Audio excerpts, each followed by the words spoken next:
If you'll come with me, you'll float too. You'll float too. You'll float too. You float too! A Stephen King podcast. Hello and welcome to episode 6 of We All Float Down Here, a Stephen King podcast. I'm Oscar. I'm Simon. And today we are going to be talking about Firestarter, the first book in the 80s for King. And this is definitely the longest decade for Stephen King. He published the most books from 1980 to 1990. Yeah, it's arguably what makes him, not just because of the book publication, but we've sort of covered this a little bit in some of the episodes because the movie versions have turned up to 70s books in the 80s, but the most movies come too, because there's all the 70s ones still to come, and then they get up to date where books from the 80s, from the early 80s, like Firestarter, have quite iconic movies in the 80s as well. So it's big. It's a big decade. Yeah, and also like some of his most iconic books. Your Misery, so forth. You know, the one we're about to talk about. You know, these are the big players in his catalogue, really. But you know, I've got 2 other copies. You've got 3 there. I've got 4. So we're obviously hinting already that we're kind of fans of this book. Do you want to talk about the plot? Okay, yeah. So this book is about a 7-year-old girl called Charlie McGee, and she's got superpowers. She can turn things on fire with her mind. Charlie's parents they sign up, and they, we get told this through flashbacks and stuff. They sign up for some drug experiments to make money, basically, as kind of students, young people. That's how they meet. They meet in that scheme, and the result of those experiments leaves them both with special powers, shall we say, and that obviously gets passed over into their daughter. Yeah. So can you show us your editions that you've got of this? Yeah, so I'm trying to think, I know I owned this book in the 90s but didn't read it, and I got rid of that edition. So I've got this hardcover one, which is cool, which is a first edition. I can't remember exactly which territory. I also really love this, even though it's a little bit great. Beaten up. I love that, and there's a nice version in black cover with the fire as well. I'm not so taken with this one. This is just a cheap copy that I bought and couldn't resist because I hadn't seen it before. And I do quite like this one, which might have been the one that I owned in the 90s. It would certainly be one of those editions, and it's not quite a movie tie-in, but you can sort of see that they've tried to create not quite Drew Barrymore, but something like it. So yeah. I've got this beautiful copy, probably my favorite because it's brand new. I haven't even read it yet. Just a great cover with a nice spine. These are the rainbow re-editions, and I've got the OG hardback of the normal editions, and this is like a beautiful collector's edition. I had one in the Dead Zone, so yeah, I'm going to be showing these a lot throughout King's bibliography. He stopped making them at around about 2010. But yeah, Firestarter, it's one of the most beautiful ones, that just amazing dark red. And then we've got this pretty standard but still quite good, basic paperback Firestarter, which I quite like. I also have one of those. I didn't bother So holding it up. So I actually have 5 copies, which is obscene. Yeah, so as I was saying, I definitely knew about Firestarter, planned to read it, but pretty much Firestarter is a huge part of my Stephen King origin story for the movie. So we'll talk about the movie a bit more after we cover the book. But I had seen the film at a really young age, not knowing it was not knowing who Stephen King was, but loving the film. I guess, I grew up and saw Drew Barrymore in E.T. Cat's Eye came out after Firestarter, also a Stephen King related property that's got Drew Barrymore in it. She was kind of the child actor of my generation. We watched the films she was in. So Firestarter also had a big impact on me as a film because of I think it won some special effects award, the guys getting lit on fire. And as a kid, that just blew me away. So when a few years later I'm reading Stephen King, of course I buy the book of Firestarter, but the movie's pretty fresh in my mind. So I never get to it. So I read Firestarter for the first time about 2 years ago because you said how great it was. Many people have over the years, but you told me. Oh, I forgot I read that before you. You said it's so good, and I was like, right, I'm finally going to jump in on it, and I wasn't disappointed. Yeah. Yeah, but I also still watched Firestarter first. I was like... That's right. It was like 2020 or 2021, and it was when I was quite new to horror in general, and I didn't watch those types of movies with the like idea that it was a Stephen King adaptation. I just watched it, and you recommended it, we watched it, and that was just how I got introduced to Firestarter. And then a few years later, like 1 or 2 years later, I read this edition, and so that's my origin story when it comes to Firestarter. And what are your thoughts of the book? What do you think? It's great. As you said, like, this book is really, really good. This may be my favourite we've talked about so far. I think you're right. I know I was really enthusiastic about Carrie, because that was early in my journey, and I love that 50th anniversary edition. Yeah. And I was really, I've enjoyed all of the books that we've talked about so far on some level, but I think this is my favourite too. Yeah, so far? So far, this is my favourite, yeah. It's close with The Shining for me. Yeah. I love this book. It gets straight into it, which is just really, really cool. You know, it feels like he just dropped you right into the story, where like somehow like you're like in the middle of it, basically. And I think like it's important to say too, like, it's not, again, a bit like the Dead Zone, which we just talked about. This is not a horror novel. Yeah. This is a science fiction novel. Yeah, I could definitely read elements of horror, of course, Yeah, as there are yeah. often in science fiction. like suspense. Yeah. I could definitely see myself recommending this to like a fan of like superheroes. Like if there's someone who's like a Marvel fan or something or that fantasy wants, or science fiction that wants to get into Stephen King, I could definitely see that. I could say, go read Firestarter. I said to someone the other day, someone asked me what, they said that they had watched a couple of this episodes of this and said, I'm ashamed to say I haven't actually read any Stephen King yet. What would I start with? And I was like, Firestarter wouldn't be a bad place to get into it, because it has all of these elements that many we've talked about already and we'll go over again that make King such a great writer and such an enjoyable storyteller. And it's just a really kind of fast-moving, fascinating story, isn't it? Yeah, it's definitely like kind of, in a way, it's sort of the first Stephen King book where it's like full-on fantasy. Yeah, there are vibes of it in The Stand, but this is just, this is like a fantasy book. And he does all that fine character work that we, by this point, know and love. But I don't know if I'm right in saying that this is the first fully plot-driven book, but maybe it is, where the plot really does pull you along. I reckon it's both plot-driven and character-driven, because the characters in this book are amazing. Charlie McGee is one of my favourite Stephen King characters. Yeah. And this is a hot take, but she may be my favourite kid character. I was going to say, better than Danny. She's up like there with Danny. Up there with Danny, if not better. And like I love like this thing that Stephen King does so well. He does it really well in The Shining, and you can see him doing this as well in this book, where he like gives you the perspective of this little kid and like going through all this terrible stuff, but you get like their kind of not fully developed perspective yet, and it's just great. So I wonder if he there's an obvious link back to Carrie in this book, and I wonder how sort of conscious and overt that was from King, where he was basically trying to tell the Carrie story again, or an element of the Carrie story, but sort of telling it for good, rather than, Carrie's a great revenge story, but Carrie is essentially the bad person, one of the bad people in that story, right? Whereas Charlie is not definitely the bad person at all in this. There's like stories about how Stephen King stopped writing Firestarter at some point, like he was like, this is too similar to Carrie, I'm just doing the same thing.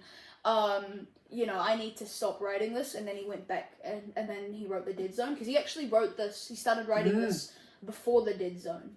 So he shelved it and went, I've got to get on with something else. Yeah. And then something about it pulled him back to this, I've got a good idea there, which happens throughout his career, Also, I feel like it's a load of crap when people say it's similar to Carrie. Like, the only similarity is that they are girls with powers, and that's it. Yeah, and there's a fire element in Carrie as well, of course. So. But that's hardly the main thing in Carrie. Yeah, but Carrie's she doesn't have pyrokinesis; she has telekinesis.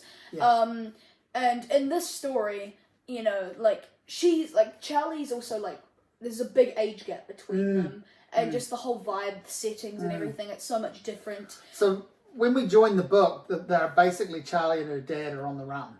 Government agents are after them because, you know, the experiments were a secret. And they're worried about, they've got to contain them. They've got to get hold of them because... And they also want to, you know, test out Charlie and her powers. Exactly. They want to harness her powers and see exactly what she's capable of. We find out as the story goes on that Charlie's mother has died. So it's the father and her on the run. And so that's a cool perspective to have too, the dad and the girl. And so you also wonder if King wrote this a little bit for his daughter. Oh yeah, he said that he based Charlie a little bit off of Naomi, his first because he's daughter. sort of done the, you know, the thing with his son with The Shining and so forth. Yeah. Naomi was his first daughter, and so she probably would have been very young when this book came out. So he didn't do it for her to read, but he used her as the idea. Yeah. Also, you know, just the father and daughter thing in this book is just one of the best things Stephen King has hands down ever written. Yeah. It's so amazing. But there are other great characters in this book. So, Andy's great. We haven't necessarily talked about Andy, that. the father, Andy is really, really great. Yeah. John Rainbird is amazing because it's just like you love to hate him. So explain his element in the story. How does he come into it? He's from the shop, which is the government agency that's trying to track them down. Yeah. And basically he gets hired by a captain to, you know, just take over and who's a good character too, the captain. But he's quite a mysterious you know, character, right? Like he's kind of got elements of a CIA operative and a Navy SEAL, but he's completely renegade. And he has this sort of mystical sort of element to him. And so he tracks them down. He isolates Charlie. John Rainbird does. Yeah. Yeah. He isolates Charlie and basically befriends her. And we're reading this and knowing that he's a bad person. This is all tricks. This is all, you know, him gaining her confidence. After the first quarter of this book, he, you know, snipes them basically with a sleeping dart tranquilizers, and you know they kidnap them and put them in separate rooms, and John Rainbird pretends to be a hall monitor or a janitor or something, and he pretends to be this nice guy who's just kind of neutral about this, and then Charlie actually believes him and befriends him. Yeah, and there's some kind of funny and sweet scenes between them, but the whole time there's the ominous. And even reading it, a part of you is just like, wait, is John Rainbird not that bad? But then snap out of it. You know he's terrible, and it's just so evil just watching him lie and deceive Charlie like that. And you just that whole time you're just rooting that Charlie and Andy will be reunited. It's such a great setup that the idea that the reader's in on it and knows. I love when that happens. That the reader you know, it's a pretty well worn trope, but the reader knows more than one of the characters in the book, right? It's so well done because we get the multiple perspectives. We know what each character is, you know, doing. I just want to, you know, emphasize that the first 200 pages of this book are just some of the best things, some of the best parts that Stephen King's ever written. The rest of the book is amazing, but it's kind of the first 200 pages are so fast paced that the fact that he slows it down, there's no way that the book can possibly really go up in a way. Yeah, especially because he decides to slow it down, which wasn't a bad decision because you get backstory. No, it's really well controlled. And you get the John Rainbird stuff, and it's when John Rainbird fully shines. And you know, Charlie and their whole, you know, Andy's forming the plan so he can finally see his daughter again. All of that's great, and the ending's got that Carrie vibe where so spoilers ahead, Andy dies, and then Charlie finally gets her justice by just burning the shop to the ground, which is a perfect scene. Yes. It genuinely brought a smile to my face. I was just like, go Charlie, yes, you can. Yeah, and that's what I mean by the Carrie thing. It's the positive burn to the ground, whereas the Carrie one is it's an act of revenge and retribution, but it's sad and negative. Even in that one, you're rooting for Carrie, but in this one, Charlie is the hero, and you love her from the start. Yeah. And, you know, I love that point. You told me that after I'd read it, that, you know, you talked about this first 200 pages just being some of the best writing King's done, and a great kind of, I guess, a showcase for everything that he does well. And I think the book, you know, thinking about it now, the book is actually incredibly well controlled. Yeah. Because it does need to slow down, it does, and he sustains the writing for as long as he can at that pace, then he resets it, which is a really nice sort of shift left. And then, you know, what I realised was, like, this is some of the best, I think, if not technical writing, then the best technical storytelling that King's done in terms of sustaining a story, withholding bits of it from you, adding in little twists and complications, ratcheting the tension up, giving you a bit of relief, then piling it back on, and then like hitting you with some extreme sadness. You know, both her parents die. Yeah, it's you know, she's an orphan child, it's really sad. and she's such a positive, amazing force as a character. And the thing that's interesting to me about this is in the major start of what gets referred to as King's drinking years, and you know, the idea that he wasn't, you know, necessarily at his best with editing, he was just pouring material out. That's pretty good writing. It's a pretty good story. It's an amazing story. Also, I just feel like the reason that I love the first 200 pages so much is I just love the whole like chase element. Yeah, and it's the way just, it drops you in. Yeah, it's just non-stop like action. And oh, you're reading it, and like I'd seen the movie, so I'd seen the movie several times, and I'd made sure that I hadn't watched it for a while. So finally, when I got to reading this, I'm like, yeah, okay, cool. Like, I definitely know roughly what's going to happen, but it's not foremost in my mind. And as soon as you start reading this, it kind of feels like you're dropped into a movie. You know, in a book version of a movie, which is so cool, right? Like a classic thriller or science fiction story. Yeah, and it is elements of both. Yeah. The first chapter, you're just like, you don't fully know what's happening, but like everything's happening so fast, and it's great. I mean, look at the start. Like, it's all, Daddy, I'm tired. The little girl in the red pants and the green blouse said fretfully. Can't we stop? Not yet, honey. You're just like, God, why not? We've got to read on. You know what I mean? Like, it's so simple, but it's so effective. Like, and you know, they, from there, you recognise they are literally on the run, and this is happening in real time, if you like. It's so cool, Yeah, my favourite sequence from this book, which we have to talk about, is the Manders farm. Oh yes, it's so, and it's a so highlight of good. the movie too. Of Yeah, course. yeah. Like, you know, It's just amazing. Yeah, brings in another couple of cool or one cool character in particular. And they're hitchhiking, and they try to get a ride from this guy, and he's just very nice, and he straight away, you know, lets them get in the car. And then he takes them to his farm where his wife is, and they have this lunch. And you know, Charlie goes out to feed the chickens with the wife, and you know, then she comes back, and she senses that her father told the owner of the farm of Manders about like how you know all this stuff, and how there's this government. Yes, we're on the run, but we're not bad people, kind of thing. Yeah. And then the shop people show up, and she just burns them, and it's an amazing sequence. Irv gives them the keys to a truck and says, you know, get out of here. We don't want to know you, but basically we want you to be okay, kind of thing. And he's, even though he's not in it for a huge amount, he's one of those great King kind of folksy grandpa characters. I mean, he's a bit like what's his name, Judd from Judd Crandall from Pet Sematary. From Pet Sematary. There's shades of that, right? Yeah, you can imagine him building Judd a little bit out of Irv, like going back and revisiting it and expanding upon that to get Judd. Yeah.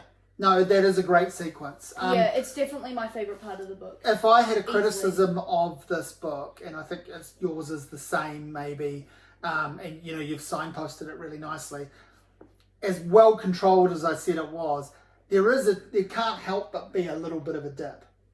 But I sort of understand why it's there. I don't personally consider that a criticism, because there are so many good parts of the middle. Yeah. But you're definitely right. Like there's a lull. There's no way for it to go up. And also there's some, there's some. The important thing is it picks back up. It does pick back up. Also, I do like the shop perspectives because, it gives you that whole backstory and it really, drives the sci-fi element of the story. But I really do prefer, Charlie and Andy's perspective to the shop perspective. However, I don't think there's really like a big, criticism for this book. Like, there's nothing that really drops it too thoroughly, in my opinion. So when I started watching Stranger Things, when that came out, which and I was not the first and only person to think of this, of course, but a lot of Stephen King came up in people's minds. But the big one was Firestarter, and I believe it's really the Firestarter movie as much as it's I mean, I don't know. I haven't read anything about those brothers that created Stranger Things, whether they were huge fans of the book or not. Maybe they were, but to me, it has the textural kind of look and feel and sound, the music of the film. So I think, and it's really dealing in a similar concept. It basically has the same plot in a way. Basically, it's the same plot and a really similar sounding soundtrack. Yeah, like there's this girl who has powers. She doesn't have pyrokinesis, but she secret experiments. And the secret experiments. She hides in these in this house, and she's got an agency on the run. She's on the run from these people trying to track her down. And when this doesn't happen in the book, but it happens in the movie, and they basically take this in Stranger Things. Whenever she uses her powers, her nose bleeds. So it's just like I don't think of it as a rip-off. I think of it as a tribute. It's a total tribute, and it's awesome. We love Stranger Things. I was just going to say the sun's kind of set a little bit on Stranger Things these days. Everyone's waiting for far too long for a final season, and they're going to look like their kids should be on the run, not them, the actors. But we love it. Like, we've really enjoyed Stranger Things, and we'll probably sit through it all again in the build up for a 5th season. Honestly, I'd probably just rewatch it again without season 5 drop, because it's not like we're getting it anytime soon. And it's so good. But I kind of love that tribute aspect. I think that really is obvious. And there's a couple of other things in there, people reference the Goonies and other 80s things that are there, like kids riding around on bikes out after dark, all of that sort of thing. So it isn't just this, but I do think the most overt thing is Firestarter. It's definitely recognizable, 100%. And in a great way. Yeah, absolutely. So what are we going to rate this book? I'm going to give this a 9. Wow. The same rating I gave The Shining, but I like this more than The Shining. This is my favorite book that we've talked about yet. I absolutely love Firestarter. If you haven't checked it out and you like Stephen King, then you have to. But also, just hear me out. Like, if you like, superpowers or sci-fi, then you've also just got to check this out. Not just because I think you'll like it, but because it definitely is like a gem in that genre. It's definitely an important piece of fiction from that subgenre. It feels like a very standard but awesome Stephen King story as well. It's great. So I'm going to give it an 8.5. I feel I was more affected by the lull and the dip, and I referenced it in a way. It would be unfair for me to then turn around and give it a 9. But I like this book a little bit. I think you like this more than me. But I love this book. Like, I was so into it. I'll always be saying this. I said this last time, and I know it's going to come up again. Yeah, a big part of me wishes I'd read this a little bit sooner. But with this one, I didn't have quite the pang of regret that I've had. I still was able to go, wow, what an awesome book. And I think that's a real testament to how great it is. That I kind of knew the story through multiple watches of the film. B, I hadn't read the book for ages, and I should have read it way back. And and I still was quite blown away by it. So to me, it's an 8.5, and it's maybe it's a 9. I'll sit with 8.5. Now, next we're going to talk about the movie. So this is a DVD pack of the movie Firestarter, and then Firestarter 2. We'll get into Rekindled, but there are 3 films basically in this. So there is Firestarter, which came out in 1984, which is the classic. There is a connected but unofficial sequel called Firestarter/reboot called Firestarter 2 Rekindled, which came out in 2002, and then there is a remake of the original movie that essentially follows the same plot. Well, it updates it, so you've got some problems with that. It's from 2022. Yeah. But the original film, we've got Drew on the cover there. Great movie. I like it. I really like it. It's not, to me, it's not a total classic. It doesn't completely hit it out of the park. It does a good job at it. But what it does well is it follows the plot. It does a good job of explaining some things that are very interior in the novel. So, the complications around her powers and that. You can read about that, but how do you put that across on the screen? So yeah, we see the like nosebleeds and headaches and things like that happen with characters, and that, you know, the dad clutching at his head and so forth. Like a very nice visual representation of what's going on. I really like, you know, the whole start. I mean, obviously, but I love the scene where it's like they get the taxi, and he, like, you get to see him change the $1 note to the $500 note. That's great. Yeah. You made the comment, well, because we watched it again recently, and that's only your second time watching it. And you made the comment that the visual effects and so forth and special effects they hold were pretty up good for a 40-year-old movie. Yeah, for a 40, it's bang on 40 years. And I thought the same thing. Like, either way, I'd been quite blown away by this movie when I was a kid, when I watched it, when I was, you know, a bit younger than you now. I loved this film, and I guess also the first time I watched it, I only saw about half of it. So, you know, it was intriguing, like, I don't even know what that film's called, but what I saw I loved was that. The soundtrack, I've got the soundtrack CD here in this box set. The soundtrack is by Tangerine Dream, who have done a lot of soundtracks in general. It's a pretty good soundtrack. It's pretty cool. Like, well, I think it's very cool. I'm a Tangerine Dream fan. I became a fan of Tangerine Dream because of this score. Like, that's really the first time I heard them, and I like their soundtrack work and their non-soundtrack work. Last year when we were in America, I went and saw them quite by fluke. You know, they happened to be playing and we were there, and they actually played one of the cues from the Firestarter soundtrack in the set. So I was like, man, this is amazing. So Well, one of my favourite part about Firestarter by far is Drew Barrymore. Oh. There could not have been a better casting for Charlie. Like, that's just perfect. It's like, actually got some big names in it throughout too. I mean, as you... she's amazing. As you said, she was, like, the child actress of the time. So you've got that whole thing where it's, like, a big name child actress is playing Charlie. E.T. had made her, and she's from a famous family, but E.T. had made her, you know, she's from an acting dynasty, but E.T. had really blown her up into a huge star. Yeah, but, like, it's just, you know, in the book, you know, it reminds you of Drew Barrymore, and it's so great. There's the story about how, Drew Barrymore's mum saw, like, a book cover of Firestarter, which might have been this one. It might have been, or something like that. And it had you know, Charlie on a cover, or the illustrated version of Charlie, and she thought that it looked like Drew Barrymore, and this was before the movie was a thing, and she picked it up and read it before because she thought it reminded her of Drew Barrymore. So that's interesting. And my silly little story that is vaguely connected to that I've written about recently, which you said you wanted me to tell, was when I was at university, someone I knew, a friend at university, was from America, and she had lived in a small town, and I was asking her about what had gone down in that town, anything at all. Was there anyone famous from there?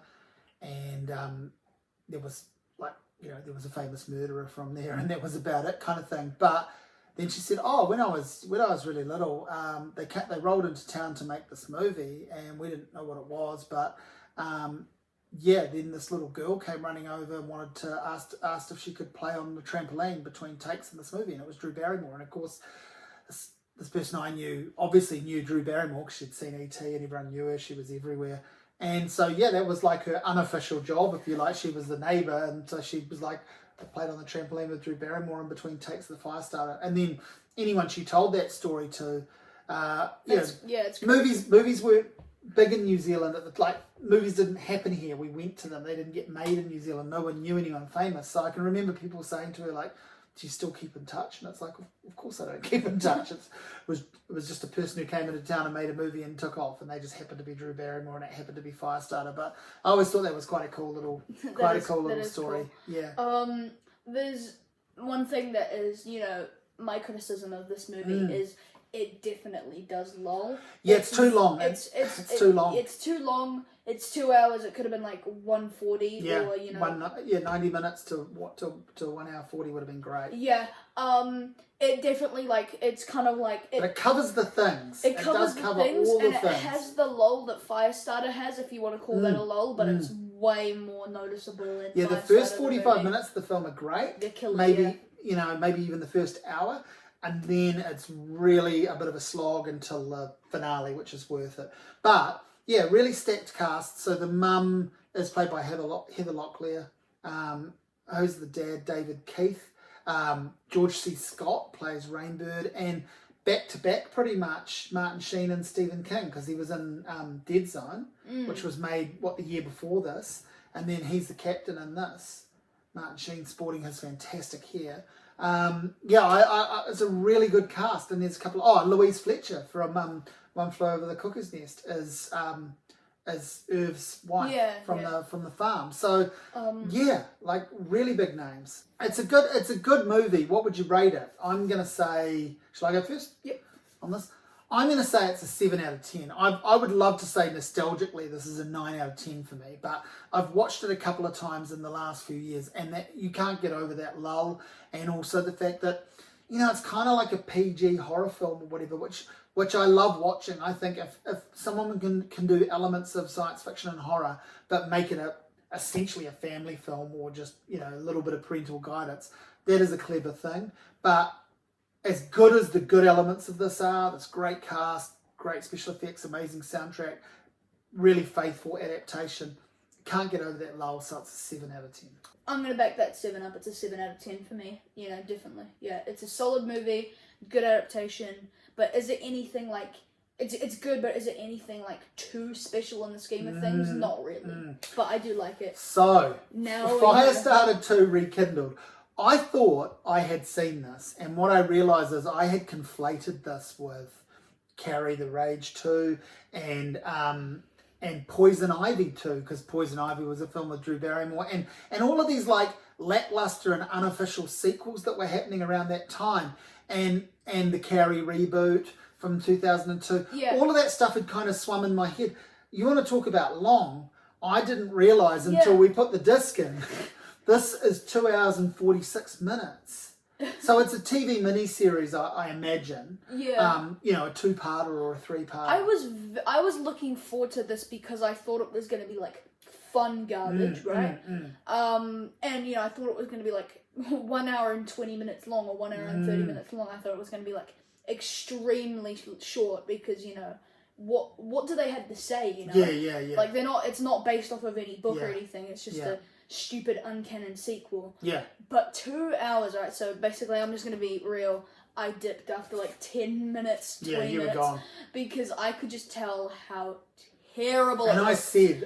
I said to you, because I love taking that kind of pain, I said I will take the hit on this one. You go, and I watched it. So now you talk. I watched it in two sittings. I couldn't make it through it in one go. And was it good? No, and it wasn't. It wasn't even quite that special sort of bad. It was just very plodding. So it picks up with the idea that Charlie has lived her life and she's now older. And she's still got these powers, and there are people that are still interested in tracking her down. That's sort of the premise, really. And God, it's excruciating. It's like a really, really bad TV movie. It makes the original Stand miniseries look like Masterpiece Theatre. I don't really want to dwell on it. It's a 1 out of 10. It's so bad. Is it Is it like the boring type of like bad as well? It's boring. It's unimaginative. It's slow. It's laborious. There's not a single frame of tension or strong setup.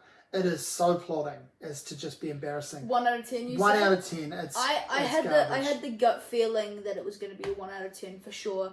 I had the vibe that maybe one day I'll force myself to watch it just to say I watched it. But even then, I don't think that's worth it. I had the feeling that if I continued this, it would have been like the worst movie I've ever seen in my life. I think you're 100% right. Yeah. Like you would have You wouldn't have been able to do it, and why put yourself through that? So no one listening to this or watching this is going to go. Well, not many people are going to go. Oh, wicked! That sounds like the film for me. I've finally got to see it. Like we're giving you the warning. Stay away from this thing. And similarly, we were not too into the remake of Firestarter, which I actually went in open-minded. Yeah, you did, because I'd seen it before. Yeah, I thought it would just be fun, because it's big budget, new movie. But this one sucked. This one also sucked. It sucks. You had a really good take on this as it was happening. My take on this is that it doesn't know what it's trying to be, you know? Yeah. Because, you know, the Firestarter, you know how we've been talking about this a lot, how fast-paced it is at the start. This one gives you all the detail that you, like, slowly get in flashbacks at the very start, and then it expands on that, and then, you know, halfway through, randomly, they start going on the journey. It just doesn't make that much sense. It's terribly paced. It's very bloated, but it's not that long, but it's just very... The pacing it's convoluted and the pacing is whack. So it's the correct length. Like in theory, on paper, it's 1 hour 40 kind of thing.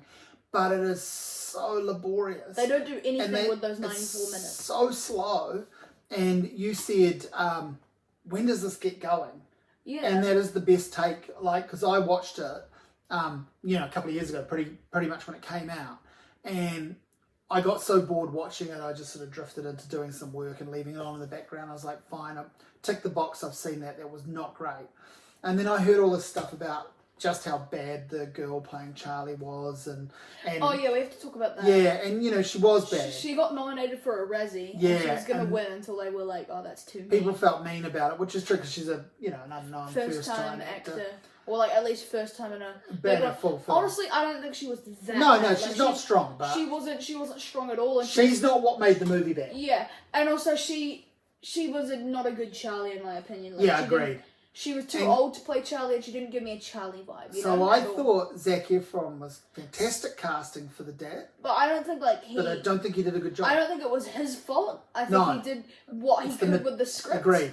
I think the material was whack. It's a bad script and it's really bad direction. Like, as you said, bad pacing. Doesn't know what it's trying to be, where it's going, when it's going to start. So that holds him up. When it comes to, like, you know, like, physical, like, you know, like how he looks and stuff. He's a Zac great... Efron definitely reminds me of, like, Adam. Yeah, Andy. Andy from the book. He's a great embodiment of Andy. Yeah, exactly. Like, I'm like, that's great casting. And also, I've quite enjoyed a few of the movies he's been in recently. So I went into it with this fairly open mind the first time, and also thinking like, well, if nothing else, I'll probably see a pretty decent Zac Efron performance. But he's not able to sew anything out of this pig's ear. Like, he can't make it look nice, and he can't shine in any great way. But watching it the second time, it was horrific. Like, I want to say, in its own way, it's damn near as bad as Firestarter 2 Rekindled. I highly doubt that. No, I almost applaud. This is where I go back to, you know, how much I love stupid TV movie things. Like, I almost applaud them for having a go and trying to do something different. But with this, they update the story. They change a few things, which you weren't happy with, but they do have to do that to update it.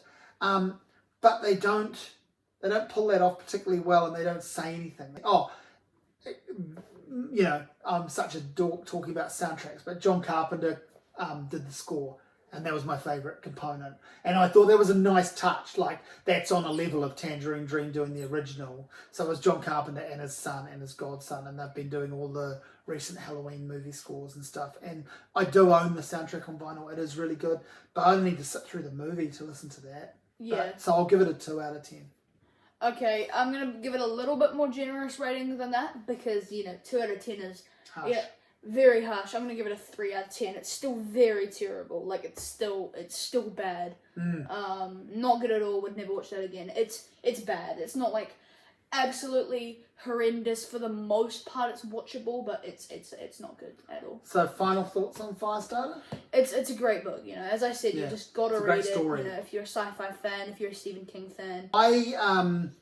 I think the original movie is worth a watch. Yeah. You know, if you complete that, if you've never seen it and you've read the book, or if you want to read the book and then watch the film, like, you know, I reckon, or if you don't have time to read the book and you just want a taste of it, the film does tick enough boxes. It is cool. I like it. I think to me it's a really iconic 80s movie. Yeah, and it's a really good start to the 80s decade as a Stephen King novel. Yeah, and I just want to say that everything about the Firestarter held up for me on a level where, you know, some people probably think of it as a slightly lesser King.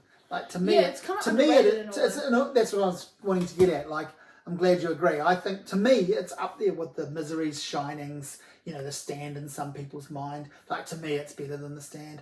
But, you know, it's right up there with those for me. and you know, it's not an amazing knock it out of the park adaptation, but it's not a shit adaptation. Like it's not a, you know, it hasn't never received the film treatment it deserves. So to me, it's great. Yeah, as you said, we are into the 1980s. What's to come? So, you know, technically it's Roadwork, but yeah, that's one of the Buckman books, so we're going to do the Buckman books as a collection. Yep. But next episode we have Cujo, and we have a very special thing for this. We have our first guest, our first appearance on the podcast. Yeah, so when you tune in to see that, there'll be 3 of us, special guest, and we're going to talk Cujo, which has a film, a pretty good film, and is a novel. So it'll be the novel chat and some discussion of the film. And it's worth mentioning, if anyone wants to jump ahead and check this out, if you have, Cujo kind of has a sequel. We'll talk about this.